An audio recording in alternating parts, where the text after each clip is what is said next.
Welcome to Tibalt's Apprentice. This could be a horrible idea to record right here in the middle of Starbucks, but this just happened. And never, ever give your opponent just one more turn. Because what we see here is elves. It's pretty boring, this is why I sped it up double time.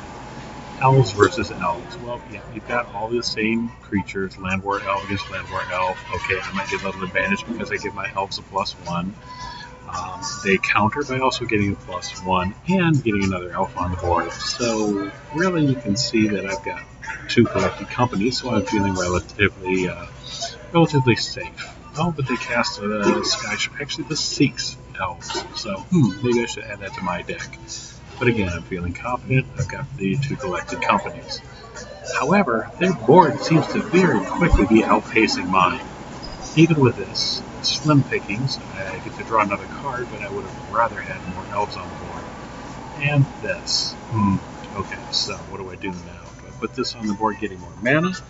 Or, I gotta admit it, I'm getting very intimidated by the amount of elves they're putting on the board, so they're going to add another +1/+1 to mine, and get some mana for next turn, and I've got the collected company. I think I'll be fine. Oh, but look, they get more elves, and when they cast elf spells, they get more elves. But that's okay, I can keep up, right? I've got a collected company. This is the pull that I was hoping. I was looking for two of those, but we'll drop this on the board. We'll see what happens. Okay, we get a set up for a bigger turn next turn, and I get to do all three since I put some on the board. But you know what? They put some more on the board. Okay, where do we go from here? That's something, but I don't have anything on the board that makes elves. This will give me all the mana I could possibly need. I can then give my elves death. Can give them death touch, and yeah, all right. So I'm going to try to build up for a bigger team. At this point, we're keeping relatively good pace, but they've still got 5 mana available. They've got all the mana that they could possibly want, and they make more elves every time they cast another elf card. That's going to be something of a problem. Oh, and especially if they play another one. I guess those aren't legendary.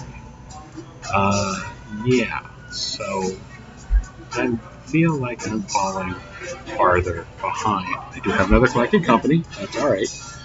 I can't really match them. Their elves are getting smaller, while mine seem larger because their field is so wide, and 11 mana is going to let them cast every single frickin' elf that they get. So they'll seek another one. And maybe I need to go for those seek cards. I have cards that let me draw cards, but they don't ensure that I'll get elves.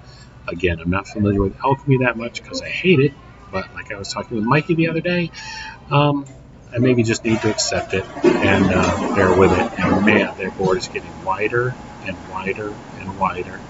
Collected company, what do you got for me? Something good. Yes? Okay. That will give me another elf or two. It'll give me a little bit more mana for the next turn.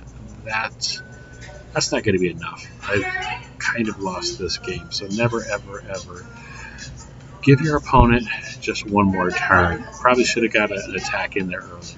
Oh, they're swinging at me, but they're not fully committing to us. Well, that's interesting. What do I do about this? Well, all right. They're being kind to me. So that, if you haven't guessed already, is going to cost them. I lose a few elves, but I'm okay with that because good game, draw another one, and as long as I draw into another Shaman of the pack, we're all good. So here we go. Do I get another Shaman of the pack? Even if I don't, I've got almost 20 elves. There's the other Shaman though. And so we lay this down and watch our opponent lose 14 life, followed by, well, it doesn't matter, it's the rest of their life. So anyhow, thanks for watching. Don't ever, ever give your opponents an extra turn. Ever. Never.